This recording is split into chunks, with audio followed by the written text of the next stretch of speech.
Hi అందరికీ నమస్కారం అండి. ప్రియమైన విద్యార్థులకు మరియు టెట్ అండ్ డిఎస్సి రాసేటువంటి అభ్యర్థులకు 2026 టెట్ మరియు డిఎస్సికి ఉపయోగపడేటువంటి మల్టిపుల్ చాయిస్ క్వశ్చన్ ఆన్సర్స్ కొరకు ఈ వీడియో అయితే చేయడం జరిగింది. తప్పకుండా లైక్ చేసి సబ్స్క్రైబ్ చేయండి.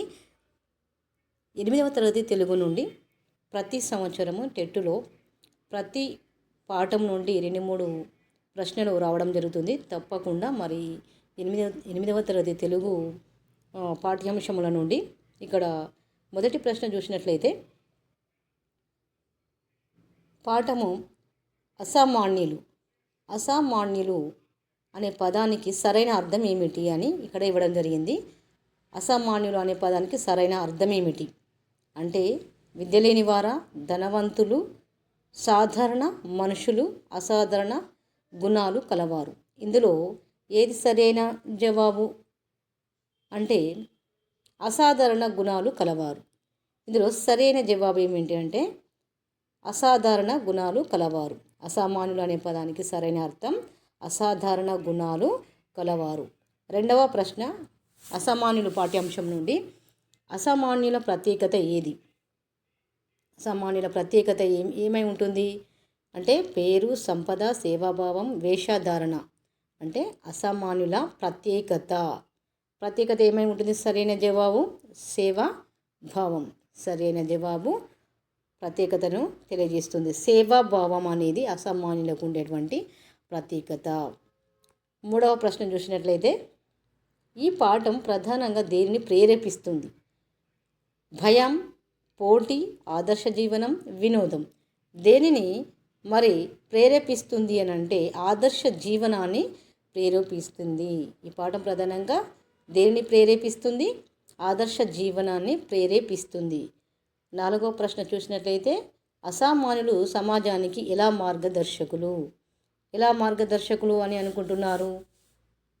మాటలతో, ఆలోచనలతో, చర్యలతో, ఆదేశాలతో. అసామాన్యులు సమాజానికి ఎలా మార్గదర్శకులు అంటే చర్యలతో సమాజానికి మార్గదర్శకులుగా ఉంటారు. సరైన జవాబు సి అవుతుంది. ఈ పాఠం ద్వారా రచయిత చెప్పదలుచుకున్నది ఏమిటి? ఈ పాఠం ద్వారా రచయిత ఏం చెప్పదలుచుకుంటున్నాడు అంటే, గొప్పవారు పుడతారు, గొప్పవారు తయారవుతారని, ధనం ముఖ్యమని, అధికారం ముఖ్యమని. అంటే ఎలా చెప్పదలుచుకున్నాడు అంటే గొప్పవారు తయారవుతారని ఈ పాఠం ద్వారా రచయిత చెప్పదలుచుకున్నాడు. సరైన జవాబు బి అవుతుంది. అసామాన్యులు సాధారణంగా ఎలాంటి పరిస్థితుల్లో ఎదుగుతారు? ఆరవ ప్రశ్న, అసామాన్యులు సాధారణంగా ఎలాంటి పరిస్థితుల్లో ఎదుగుతారు అంటే సౌఖ్యంలో ఎదుగుతారా, కష్టాల్లో ఎదుగుతారా, నిర్లక్ష్యంలో ఎదుగుతారా, ఒంటరిగా ఎదుగుతారా? అంటే అసామాన్యులు సాధారణంగా ఎలా ఎదుగుతారు అనేది ప్రశ్న. అసామాన్యులు సాధారణంగా ఎలాంటి పరిస్థితుల్లో ఎదుగుతారు అనేది కష్టాల్లో ఉన్నప్పుడు మాత్రమే అసామాన్యులు ఎదుగుతారు. సరైన జవాబు బి అవుతుంది. ఇక 7వ ప్రశ్న చూద్దాం. ఈ పాఠంలో ముఖ్యమైన విలువ ఏమిటి? అసామాన్యులు పాఠంలో ముఖ్యమైన విలువ స్వార్థం, ధైర్యం, అలసత్వం, భయం. ముఖ్యమైన విలువ ఏమై ఉంటుంది అంటే ధైర్యము విలువ అయి ఉంటుంది. ఈ పాఠంలో ముఖ్యమైన విలువ ఏది అంటే ధైర్యం. అంటే సరైన జవాబు బి అవుతుంది. అసామాన్యుల జీవితం దేనికి ఉదాహరణ అంటే విజయానికి ఉదాహరణ. అంటే వినోదానికి కాదు, విశ్రాంతికి కాదు, ఓటమికి కాదు. దేనికి ఉదాహరణ అంటే విజయానికి ఉదాహరణ. అసామాన్యుల జీవితం విజయానికి ఉదాహరణ అయి ఉంటుంది. సరైన జవాబు బి. ఈ పాఠం చదివిన విద్యార్థులు ఏమి పెరుగుతుంది అంటే ఏం పెరుగుతుంది?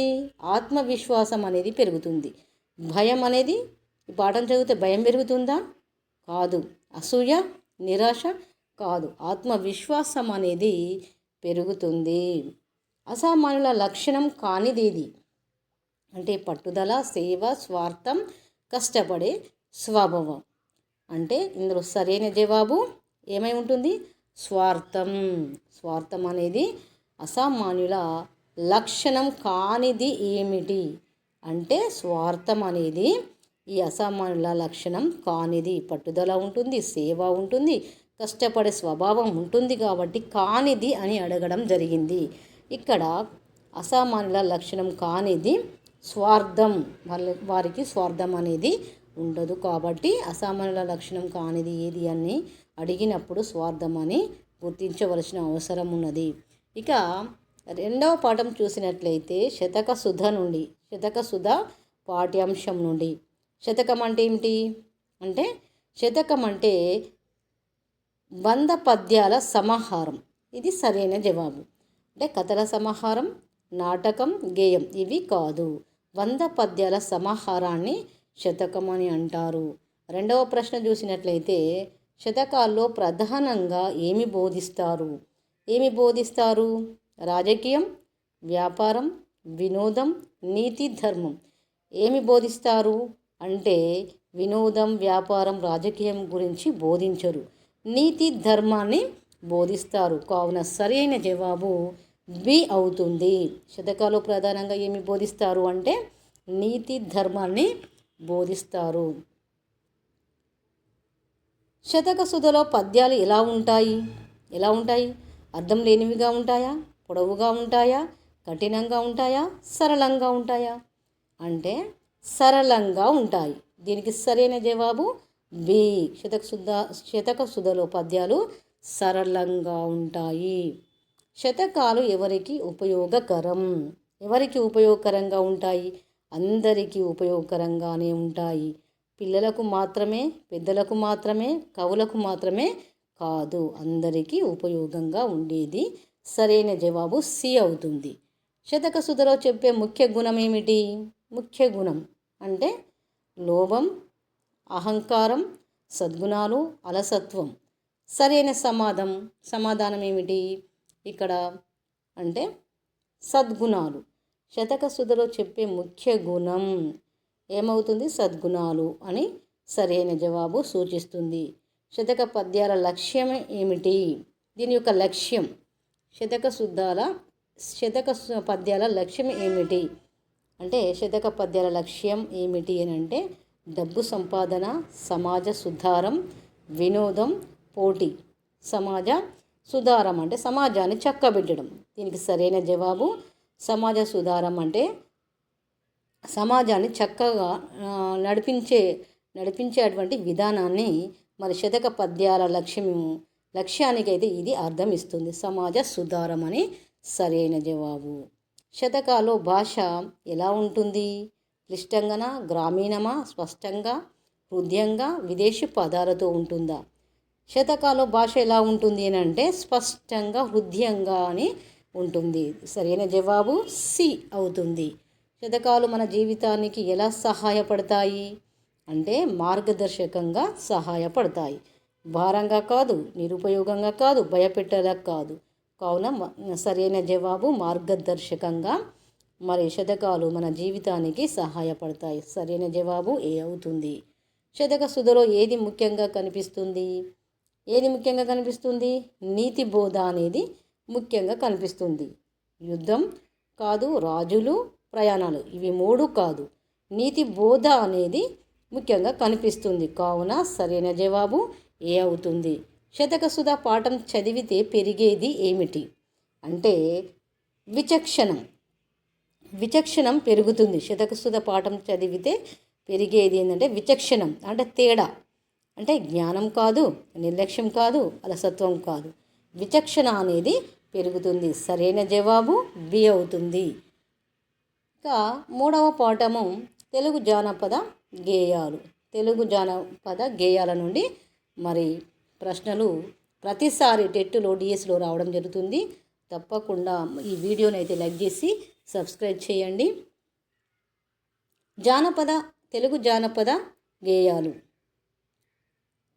జానపద గేయాల నుండి మరి మొదటి ప్రశ్న చూసినట్లయితే జానపద గేయాలు ఎవరి నుండి పుట్టాయి అంటే సామాన్య ప్రజల నుండి పుట్టాయి. సామాన్య ప్రజల నుండే ఈ తెలుగు జానపద గేయాలు అనేది పుట్టడం జరిగింది. రాజుల నుండి కాదు, పండితుల నుండి కాదు, రచయితల నుండి కూడా కాదు అన్నమాట. సామాన్య ప్రజల నుండి మరి ఈ తెలుగు జానపద గేయాలు అని పుట్టాయి. సరైన జవాబు సి. జానపద గేయాల ప్రధాన లక్షణం ఏమిటి? జానపద గేయాల ప్రధాన లక్షణం ఏమై ఉంటుంది అంటే సహజమైన భావాలు. సహజమైన భావాలు అంటే విదేశీ పదాలు కాదు. లక్షణం అనేది జానపద గేయాల ప్రధాన లక్షణం అనేది విదేశీ పదాలు కాదు, శాస్త్రీయ శైలి కాదు, క్లిష్ట భాష కాదు. ఎందుకు అంటే సహజమైన భావాలు. సరైన జవాబు బి అవుతుంది. మూడవ ప్రశ్న చూసినట్లయితే జానపద గేయాలు ఏ సందర్భంలో పాడతారు? జానపద గేయాలు ఏ సందర్భంలో పాడతారు అంటే ఇక్కడ చూడండి, పండగల్లో, పనుల సమయంలో, శుభకార్యాల్లో, పైవన్నీ. అంటే పండగల్లో జానపద గేయాలు పాడతారు, పనుల సమయంలో పాడుకుంటారు, శుభకార్యాల్లో పాడుకుంటారు, పైవన్నీ. అంటే మూడు కూడా మరి సరి అయినవే కాబట్టి జవాబు డి అవుతుంది.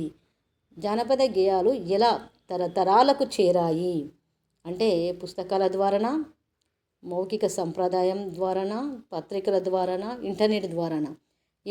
మరి ఎలా తరతరాలకు చేరాయి అంటే మౌఖిక సంప్రదాయం ద్వారా. పుస్తకాల ద్వారా కాదు, పత్రికల ద్వారా కాదు, ఇంటర్నెట్ ద్వారా కూడా కాదు. సరైన జవాబు బి అవుతుంది. ఈ గేయాలో ఎక్కువగా కనిపించేది ఏంటిది? సహజత్వం. ఈ గేయాలో ఎక్కువగా కనిపించేది ఏంటిది? సహజత్వం. అంటే కృత్రిమత, అహంకారం, భయం ఈ మూడు కాదు. కావున జవాబు సహజత్వము సరైన జవాబు. జానపద గేయాలు దేనిని ప్రతిబింబిస్తాయి అంటే ప్రజల జీవితాన్ని. రాజుల జీవితం కాదు, నగర జీవితం కాదు, వ్యాపారం కాదు. దేనిని ప్రతిబింబిస్తాయి అంటే ప్రజల జీవితం గురించి ప్రతిబింబిస్తాయి. సరైన జవాబు ఏ అవుతుంది. జానపద గేయాల భాష ఎలా ఉంటుంది? ఎలా ఉంటుంది? సులభంగానే ఉంటుంది. కఠినంగా కాదు, విదేశీయంగా కాదు, గంభీరంగా కాదు. కావున సరైన జవాబు ఏ అవుతుంది. ఈ గేయాలు ఎందుకు ప్రజాదరణ పొందాయి? ఎందుకంటే భావాలు దగ్గరగా ఉండడం వల్ల ప్రజాదరణ పొందాయి. అంటే సంగీతం వల్ల కాదు, కవిత నైపుణ్యం వల్ల కాదు, పొడవు వల్ల కాదు. సరైన జవాబు బి అవుతుంది. 9వ ప్రశ్న చూసినట్లయితే జానపద గేయాలు సంస్కృతికి ఎలా సహాయపడతాయి? అంటే ఎలా సహాయపడతాయి అంటే కాపాడడానికి. జానపద గేయాలు కాపాడుకోవాలి కాబట్టి, తరతరాలకు అందించాలి కాబట్టి, కాపాడుకోవడంలో సంస్కృతికి సహాయపడతాయి. కాబట్టి నాశనం చేయడానికి కాదు, మార్చేయడానికి కాదు, మర్చిపోవడానికి కాదు. సరైన జవాబు బి అవుతుంది. చివరిగా ప్రశ్న 10వది, జానపద గేయాల ప్రత్యేకత కానిది ఏది? అంటే కానిది ఏమై ఉంటుంది? కృత్రిమ అలంకారాలు. జానపద గేయాల ప్రత్యేకత కానిది ఏది అంటే కృత్రిమ అలంకారం అనేది దీని యొక్క ప్రత్యేకత కాదు. సరళత, భావ ప్రాధాన్యం, ప్రజల అనుభవాలు. అంటే వీటి ప్రత్యేకత కానిది ఏది అని అడిగాడు కాబట్టి కృత్రిమ అలంకారం అనేది దీని జానపద గేయాల ప్రత్యేకత కానిది. ఇవి మాత్రం ఈ మూడు జానపద గేయాల ప్రత్యేకత అయి ఉంటాయి. కాబట్టి ఇప్పుడు ఈ ప్రత్యేకత కానిది ఏది అని అడిగాడు కాబట్టి మరి దీనికి సరైన జవాబు సి అవుతుంది. ఓకే ఫ్రెండ్స్, ఈ వీడియో కనుక నచ్చితే చిన్న లైక్ చేయండి, సబ్స్క్రైబ్ చేయండి.